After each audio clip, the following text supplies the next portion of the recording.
जैसे 5 उँगली बराबर नहीं है, तो वैसे हर बच्चे बराबर नहीं होते हैं क्लास में भी। तो ऐसे में कई बार गार्जियन ये सोचते हैं कि हमारा बच्चा नीट क्लियर करे, हमारा बच्चा जेईई क्लियर करे, और फिर हम उन्हें ऐसी-ऐसी संस्थानों में भेजते हैं जहाँ वो मेंटली प्रेशर में होता है। पिछले कुछ महीनों में जिस तरह की खबरें सामने आई, चाहे वो कोटा से हो या अलग-अलग कोचिंग संस्थान से, कि बच्चे फांसी लगा रहे हैं, बच्चे अपनी जान दे रहे हैं दबाव में।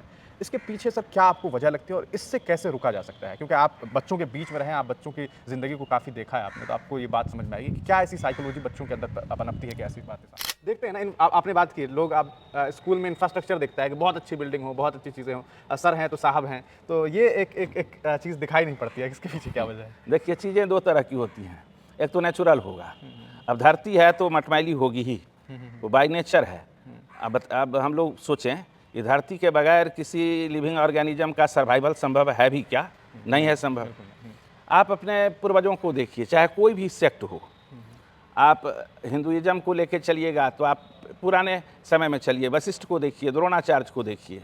आप इस्लाम में लेके चलिएगा तो हजरत साहब को आप याद कीजिए, या फिर मॉडर्न एज में आइए तो सामने विवेकानंद की प्रतिमा आप देख रहे हैं। देखिए, बिल्कुल वो नेचुरल जो भारतीय लिबास है उसी में वो दिखाई पड़ते हैं। जब शिकागो गए होंगे तो वहाँ लोगों को अचंभा लगा होगा। जो भी आर्टिकल्स देख रहे हैं तो लगता है कि वहाँ के लोगों को अचंभा लगा, लोग सीधे सोच लिए कि ये क्या बोल पाएंगे। तो ऐसा कुछ होता नहीं है। नेचुरलिटी वो शाश्वत है, वो हमेशा बना रहता है। और आप स्वयं को ऐसा नहीं बना लीजिए कि आपसे जो आपको जानने वाले, जो समझने वाले लोग हैं, वही आपसे दूर हो जाएं, तो फिर आपके होने का कोई अहमियत नहीं है। कि आप लोग बॉडीगार्ड लेके चलते हैं। हाँ, शिक्षकों को जो महात्मा हैं होना ही चाहिए, जो बड़े दिल वाले हैं या बड़े सोच के लोग हैं, उनको बॉडीगार्ड की क्या ज़रूरत है? वो समाज के लिए उनकी उपादेयता है। अगर समाज को उनकी ज़रूरत है, सोसाइटी को उनकी ज़रूरत है, तो उनका रखरखाव, उनका संरक्षण, उनकी चिंता समाज को होती है। फिर उसमें बॉडीगार्ड की जगह कहाँ आती है? कहीं नहीं मुझे दिखाई पड़ता है। Dog has also a day, लोग कहते हैं, तो हर के जीवन में कोई एक वक्त आएगा, उसको सिर्फ पहचानना और उसको पिकअप करना है। तो इस ताक में लोग लगे रहें बच्चे, तो वो अच्छा करेंगे, घबराना नहीं चाहिए। पेरेंट्स से भी मैं कहना चाहूँगा कि आप अपने बच्चों का, आप अगर बच्चों के साथ आप समय बिताते हो तो अच्छी बात है, नहीं बिताते हो तो कम से कम आप 1 घंटा समय सोने के समय ही, सुबह में ही कभी आप अपने बच्चों के साथ बिताइए, ताकि उसके साइकोलॉजी को रीड कर सकें और उस पर प्रेशर इम्पोज नहीं कीजिए। उसका जो ये चॉइस का जो फील्ड है उसी दिशा में उसको जाने दीजिए, तो संभवतः वो बहुत ही अच्छा करेगा। वह असफल नहीं कहलाएगा, वह सफल होगा। अब सफलता का तो कोई पैमाना नहीं है। दोस्तों, अभी हम मौजूद हैं मधुबनी के रीजनल सेकेंडरी स्कूल में। हमारे साथ स्कूल के डायरेक्टर आर.एस. पांडे सर हैं, डॉक्टर आर.एस. पांडे हैं। हम उनसे बातचीत करेंगे। आप जानते हैं कि अभी सीबीएसई जो परीक्षा है वो भी, और बिहार बोर्ड परीक्षा, तमाम जो परीक्षाएं हैं वो कहीं ना कहीं समाप्त लगभग हो चुकी है, और ऐसे में नए सेशन की शुरुआत भी अब होने ही वाली है, और आइंदा आने वाले कुछ ही दिनों के बाद तमाम जो नए सेशन के बच्चे हैं अब वो एडमिशन लेंगे। तो हमारे साथ सर हैं, हम उनसे बातचीत करेंगे। सर, बहुत बहुत स्वागत है। धन्यवाद। क्या अभी तक सर एडमिशन का क्या अभी अपने रीजनल में रहा है? एडमिशन वगैरह, जैसा कि पिछली बार हम आए थे तो पता चला सरस्वती पूजा से आप लोगों ने शुरू कर दिया था, तो क्या कुछ अभी एडमिशन हुआ है? हाँ, सरस्वती पूजा से नामांकन प्रारंभ हुआ है और अभी तक लगभग 150 बच्चों का नामांकन हो चुका है। अच्छा। तो अभी तो छोटी कक्षाओं में, जैसे नर्सरी, LKG, UKG, 1, 2 वगैरह में एडमिशन होता है। ऊपर की जो कक्षाएं हैं 2 से ऊपर, उसमें नामांकन के लिए तो TC की ज़रूरत पड़ती है। अच्छा। तो TC तो मिलेंगे तभी जब बच्चे एनुअल एग्ज़ाम में अपीयर हो चुके हों, जहाँ कहीं भी संबंधित विद्यालय में पढ़ते हैं। तो मार्च के बाद, रिजल्ट के बाद ही रिजल्ट के बाद ही, मार्च में परीक्षा हो जाएगी, तो रिजल्ट आएंगे, उसके बाद ही नामांकन फुल स्पीड में लिया जा पाएगा। कब तक डेट रहती है सर, मतलब कब तक एडमिशन वगैरह? हमारे यहाँ सीट लिमिट है। अच्छा। और मान के चलिए कि अप्रैल भर एडमिशन होगा। हाँ, और सब्जेक्ट टू वैकेंसी, कितना सीट किस क्लास में है। जैसे कुछ क्लासेज में सिर्फ 18 सीट अवेलेबल है, कुछ क्लासेज में 45 है, 50 है, और नर्सरी सिर्फ बिगनर्स क्लास है, जहाँ पूरा का पूरा एडमिशन लेना होता है। कितना नर्सरी में कितने बच्चों का एडमिशन होता है?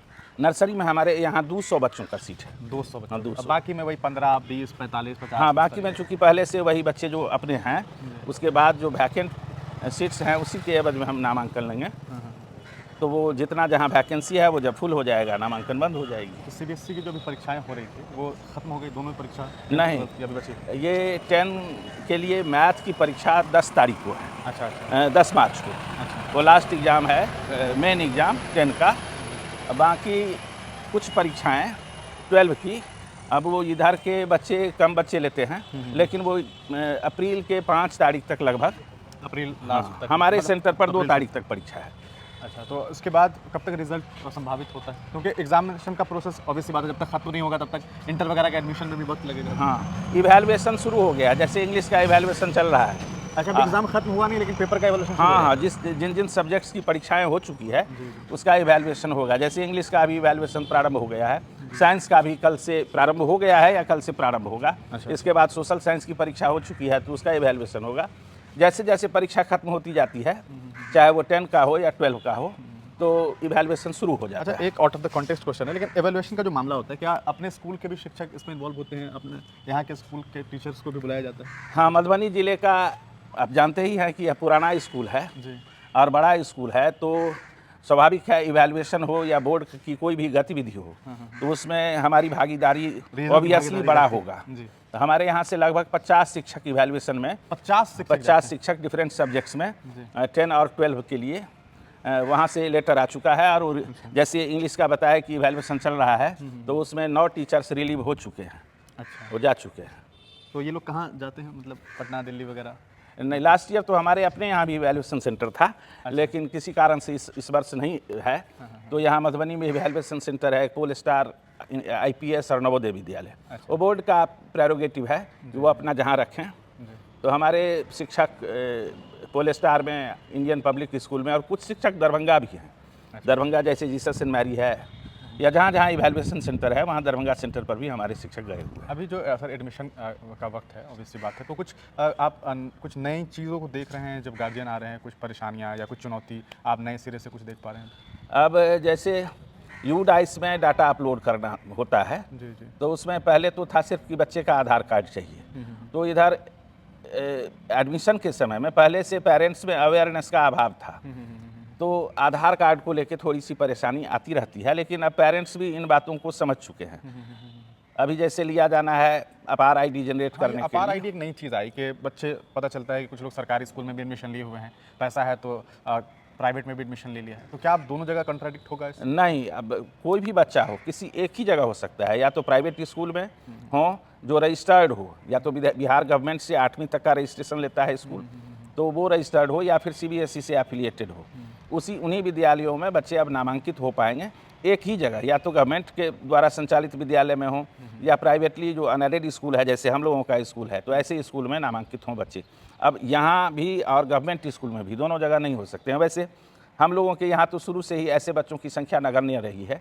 लोग माइंड मेकअप करके आते हैं कि रीजनल में एडमिशन देना है तो यहीं हमको यहीं से 10-12 करवाना है, यहीं बच्चों को पढ़ाना है। लेकिन बड़े पैमाने पर ऐसे बच्चे मिलते हैं ये आए दिन, जो बताते हैं कि हम अमुक जगह हैं, अमुक जगह हैं, तो वो अब नहीं चलेगा, कहीं एक ही जगह होना पड़ेगा। सर, चूँकि अभी एग्ज़ाम हो रहा है और आपने बताया कि लगभग पेपर्स हो चुके हैं 10th 12th, तो जो परीक्षाएं हुई है, आपको इस बार अपने स्कूल के बच्चों पर कितना भरोसा है? क्या लग रहा है कि कैसा रिजल्ट रहेगा? देखिए, हमारे यहाँ सभी तरह के बच्चे होते हैं। यह समाज को लेकर चलने वाली सोच का विद्यालय रहा है, इसलिए हम वहाँ कोई पिक एंड चूज नहीं करते हैं। जिसकी आस्था है वो बच्चे, चाहे इकोनॉमिकली वीकर सेक्शन के हों या इकोनॉमिकली वो हायर सेक्शन के बच्चे हों, जिनकी आस्था एजुकेशन में है और वो रियल एजुकेशन जो चाहते हैं। अभी जो एक क्या बोलें इसको, चमक दमक जो एक अनावश्यक, जिसकी ज़रूरत नहीं है, और गवर्नमेंट की सोच भी है कि हमें बच्चों को दिनचर्या में जिस तरह का जीवन जीने का उसको मौका मिलेगा या जो परिस्थितियां बनेगी, हमारे बच्चे एक सफल नागरिक की तरह विकसित हों, तो हम लोग उसी दृष्टिकोण को ध्यान में रखते हुए अपने विद्यालय का संचालन करते रहे हैं।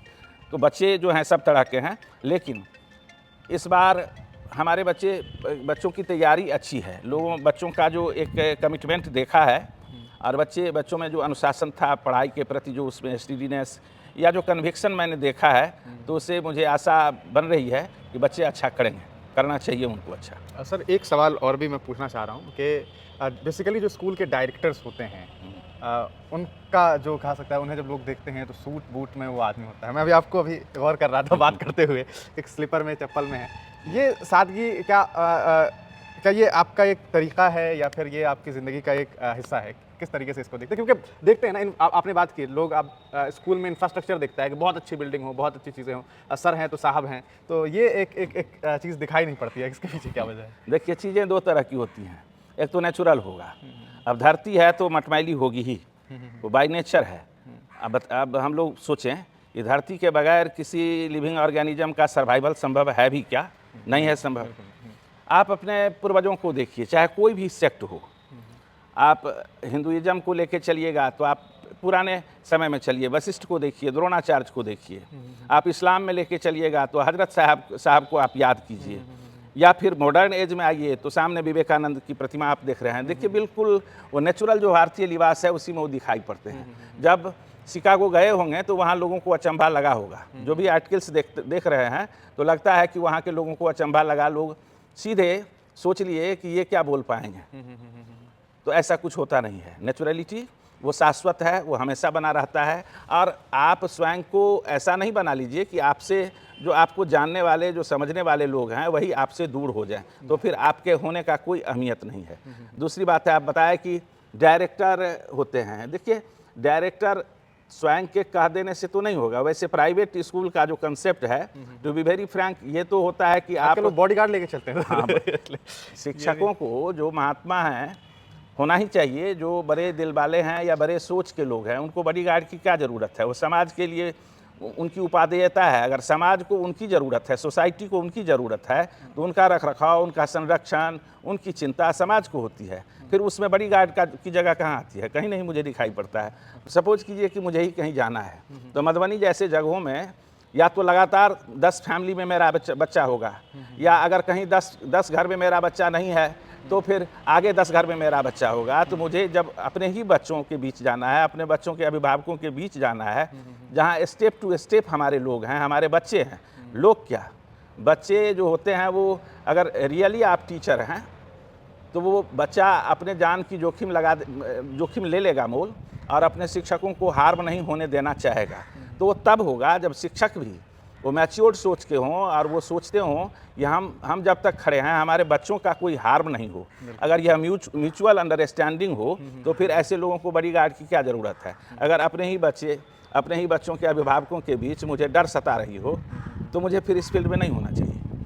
इसलिए मुझे ये सब ये एक अच्छी बात आपसे मैं इस वजह से जानना चाह रहा था, क्योंकि बहुत बार ये चर्चाएं होती हैं। कई बार आपको अलग अलग मंचों पर देखा, आप जाते हैं तो वहाँ पर भी वो जो सादगी है वो नज़र आती है। तो लोग इसको एज ए मिसाल भी देते हैं कि नहीं, किसी के पास इतनी सारी चीज़ें अगर है, उसके बावजूद अगर वो ऐसी ज़िंदगी गुजार रहा है तो ये बहुत अच्छी बात है। एडमिशन के बारे में हम अगर बात कर रहे थे सर, तो अभी चूँकि एडमिशन लेने वाली जो चीज़ें हैं, क्या ऑनलाइन एडमिशन भी अब स्कूल में ले रहे हैं? हाँ, मेरे यहाँ ऑनलाइन एडमिशन का भी प्रावधान है और ऑफलाइन एडमिशन भी है। लेकिन चूंकि बच्चे छोटे छोटे होते हैं, फिर बच्चों को देखना भी रहता है, उनके साइकोलॉजी को रीड करना रहता है, इसलिए ज़्यादा अच्छा होता है इन छोटी कक्षाओं में ऑफलाइन एडमिशन।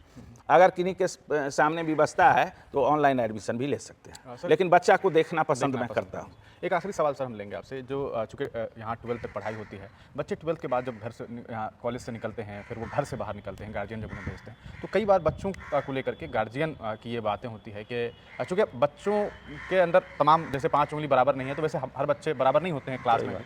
तो ऐसे में कई बार गार्जियन ये सोचते हैं कि हमारा बच्चा नीट क्लियर करे, हमारा बच्चा जेई क्लियर करे, और फिर हम उन्हें ऐसी संस्थानों में भेजते हैं जहाँ वो मेंटली प्रेशर में होता है। पिछले कुछ महीनों में जिस तरह की खबरें सामने आई, चाहे वो कोटा से हो या अलग अलग कोचिंग संस्थान से, कि बच्चे फांसी लगा रहे हैं, बच्चे अपनी जान दे रहे हैं दबाव में, इसके पीछे सर क्या आपको वजह लगती है और इससे कैसे रुका जा सकता है? क्योंकि आप बच्चों के बीच में रहे, आप बच्चों की ज़िंदगी को काफ़ी देखा है आपने, तो आपको ये बात समझ में आएगी कि क्या ऐसी साइकोलॉजी बच्चों के अंदर पनपती है कि ऐसी बातें सामने? देखिए, हम आप सब लोग जानते हैं कि हर बच्चों का पोटेंशियल एक ही तरह का नहीं होता है, और उसका जो एक ऑब्जेक्टिव अपने लाइफ के लिए चूज करेगा वह भी समान नहीं होगा।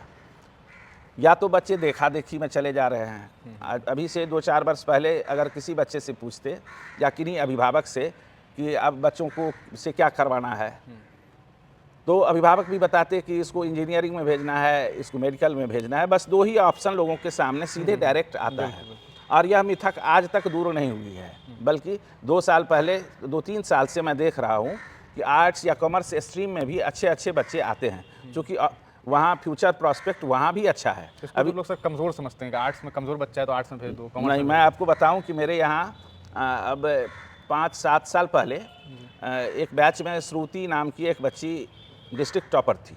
अच्छा। और वो 12 में भी या तो बिहार टॉपर थी या बिहार में 2nd पोजीशन पर ज़रूर थी, क्योंकि उस बैच का रिजल्ट डिस्प्ले नहीं हुआ था, कहीं डिस्क्लोज नहीं हुआ था, बोर्ड से रैंक नहीं आया था। तो इतनी अच्छी बच्ची थी, दिल्ली यूनिवर्सिटी से वो ग्रेजुएट हुई और फिर पोस्ट ग्रेजुएशन वो पॉलिटिकल साइंस में ग्रेजुएट हुई और JNU में PG में इंग्लिश में एडमिशन के लिए वो फॉर्म फिलअप की। तो आप जान सकते हैं कि जिसका मेन सब्जेक्ट पॉलिटिकल साइंस रहा हो, फिर वह PG में लिटरेचर चुन रही है, तो उसका सिलेक्शन के लिए कितना बड़ा जोखिम था, लेकिन उसका सिलेक्शन अच्छा से हुआ और वो वहाँ से PG की है और वो बच्ची अभी नेट भी क्वालिफाई की है, डायरेक्ट PG की है और नेट में बैठी है, नेट क्वालिफाई की है वो आर्ट्स में। तो ऐसे बच्चे तो उसका तो कहीं और प्रोफेसर की जो जॉब होती है उसको आप नौकरी नहीं कहें, शिक्षक का कोई नौकरी नहीं है या पेशा नहीं है या पैशन है या नौकरी नहीं है या तो ये धर्म क्षेत्र है इसमें। तो इस तरह के जॉब के लिए वो बच्ची अपने आप को प्रिपेयर कर पाई है, तो अपॉर्चुनिटी तो है आर्ट्स में भी। अभी पिछले दिनों एक गांव गए हुए थे सिड़ियापुर, वहाँ एक बच्ची मिली जो हमारे यहाँ की बच्ची थी। वो बच्ची हिंदी से पोस्ट ग्रेजुएशन की है और वो 2 महीना का समय मिला उसको, फॉर्म निकल चुका था BPSC का, वो फॉर्म फिलअप की और BPSC के प्रीलिमिनरी में क्वालिफाई कर गई। तो बता रही थी कि सर अब मेंस है 2 महीना या 3 महीना के बाद। तो हम कहे कि आप तो पढ़े ही हुए हैं, BPSC में भी वही सब्जेक्ट्स लिए होंगे जो आपका ग्रेजुएशन में रहा होगा या पोस्ट ग्रेजुएशन में है। तो वो ये थोड़े है कि हमें दिल्ली जाना है तो चलिए हम यहाँ से पटना के दिल्ली के लिए अगर चले तो पटना तो बीच में ही आता है, आप पोस्ट ग्रेजुएट हो चुके हैं तो BPSC का करिकुलम तो ग्रेजुएशन के लेवल का ही होगा, तो इसमें घबराना नहीं है, आप अच्छा करेंगे। तो आर्ट्स में भी प्रोस्पेक्ट है। अभिभावकों के सामने है कि उनकी जानकारी नहीं होने के कारण वो अपने बच्चों पर अपनी कमजोरी का प्रेशर इम्पोज कर रहे हैं, थोप रहे हैं, इसलिए ऐसी घटना हो रही है। और चॉइस के विपरीत अगर कोई बच्चा जा रहा है, वो अच्छा नहीं कर पा रहा है, तो स्वाभाविक है जो इनर लेवल पर जो बच्चा बोल्ड नहीं होगा तो या तो वो सेरेट कर जाएगा, वो कहीं रुक सा जाता है और फिर वो गलत डिसीजन ले लेता है। मैं कहना चाहूँगा कि ऐसे बच्चों को जीवन है, जीवन में अच्छा होना बुरा होना, मुझे चलना है, मेरी जो क्षमता है चलना है तो मैं चलता जाऊँ और फल तो अपने हाथ की बात नहीं है। अगर मेरा कर्म अच्छा होगा, बच्चों का कर्म अगर अच्छा होगा तो फल भी अच्छा मिलेगा। इसलिए फल की चिंता बगैर किए हुए उनको सिर्फ अपना काम कन्विक्शन के साथ करना चाहिए, पूरी आस्था के साथ, और वो निरंतर लगे रहें। Dog has also a day, लोग कहते हैं, तो हर के जीवन में कोई एक वक्त आएगा, उसको सिर्फ पहचानना और उसको पिकअप करना है। तो इस ताक में लोग लगे रहें बच्चे, तो वो अच्छा करेंगे, घबराना नहीं चाहिए। पेरेंट्स से भी मैं कहना चाहूँगा कि आप अपने बच्चों का, आप अगर बच्चों के साथ आप समय बिताते हो तो अच्छी बात है, नहीं बिताते हो तो कम से कम आप 1 घंटा समय सोने के समय ही, सुबह में ही कभी आप अपने बच्चों के साथ बिताइए ताकि उसके साइकोलॉजी को रीड कर सकें और उस पर प्रेशर इम्पोज नहीं कीजिए। उसका जो ये चॉइस का जो फील्ड है उसी दिशा में उसको जाने दीजिए, तो संभवतः वो बहुत ही अच्छा करेगा, वह असफल नहीं कहलाएगा, वह सफल होगा। सफलता का तो कोई पैमाना नहीं है। आपको पूरी दुनिया अगर किसी को दे दी जाए तो भी अगर डिससेटिस्फैक्शन जैसे सोच से अगर भरा हुआ इंसान हो तो पूरी दुनिया पाके भी वो नहीं खुश रहेगा। जैसे पुराने ज़माने में डेमन्स हुआ करते थे, इंद्र पर आधिपत्य कर लिए तो अब बैकुंठ पर करेंगे, वहाँ हो गया तो शिवपुरी पर करेंगे, तो इसकी तो कोई सीमा नहीं है, कहीं ना कहीं आपको संतुष्ट होना पड़ेगा। तो ये हमारे साथ राम श्रृंगार पांडे सर थे, रीजनल सेकेंडरी स्कूल के डायरेक्टर, और बहुत अहम मुद्दे पर हमारी बातचीत हुई, स्कूल में एडमिशन के प्रोसेस से लेकर के एक ऐसे मुद्दे पर जो शायद सिर्फ मधुबनी का विषय नहीं है बल्कि पूरे हिंदुस्तान का विषय है। आज हमारे जो युवा जो पीढ़ी है और जो बच्चे हैं जिन्हें आने वाले वक्त में कुछ बड़ा करना है, उनके ऊपर जो प्रेशर क्रिएट किया जा रहा है उस पर रोकथाम कैसे की जाए, और गार्जियन अभिभावक का जो रोल है, सर ने उस पर बहुत अच्छी टिप्पणी की कि किस तरीके से अभिभावक को चाहिए कि अपने बच्चों के साथ वक्त व्यतीत करे ताकि वो अपने बच्चों की मानसिकता को समझ सके, उनके साइकोलॉजी को समझ सके, ताकि ये कहा सकता है तय किया जा सके कि उनके बच्चे का क्या माइंड सेटअप है, क्या वो करना चाहता है। अगर आप किसी के ऊपर सब कुछ थोप देते हैं तो यकीनन एक ना एक दिन वो जो है वो ढह जाता है, तो ऐसे में बच्चों की ज़िंदगी तबाह बर्बाद होती है। हमारी अपील है तमाम गार्जियन से, तमाम बच्चों से, अगर आप ऐसी स्थिति में हैं तो इस स्थिति से निकलिए, परेशान मत होइए, ज़िंदगी में बहुत मौके मिलते हैं, ज़िंदगी एक बार मिलती है। और रही बात रीजनल सेकेंडरी स्कूल मधुबनी की, तो आप आइए, इस स्कूल में बहुत शानदार एक स्कूल है और एक बेहद शानदार आपको यहाँ पर जो है वो डिसिप्लिन मिलेगा, क्योंकि यहाँ आप जब आते हैं तो आपको इस चीज़ का कहा सकता है एहसास होगा कि कहीं ना कहीं हम अपने क्षेत्र में रह करके एक बहुत अच्छी शिक्षा हासिल कर सकते हैं। बाकी आप तमाम लोग रीजनल सेकेंडरी स्कूल की वेबसाइट को भी जा करके चेक कर सकते हैं, और मधुबनी के सप्ताह में ये एक शानदार स्कूल है, यहाँ आप आकर के आप इसके बारे में तमाम जानकारी एकत्रित कर सकते हैं। बहुत बहुत शुक्रिया सर आपका जुड़ने। धन्यवाद, आपसे मिलकर बहुत खुशी हुई। धन्यवाद।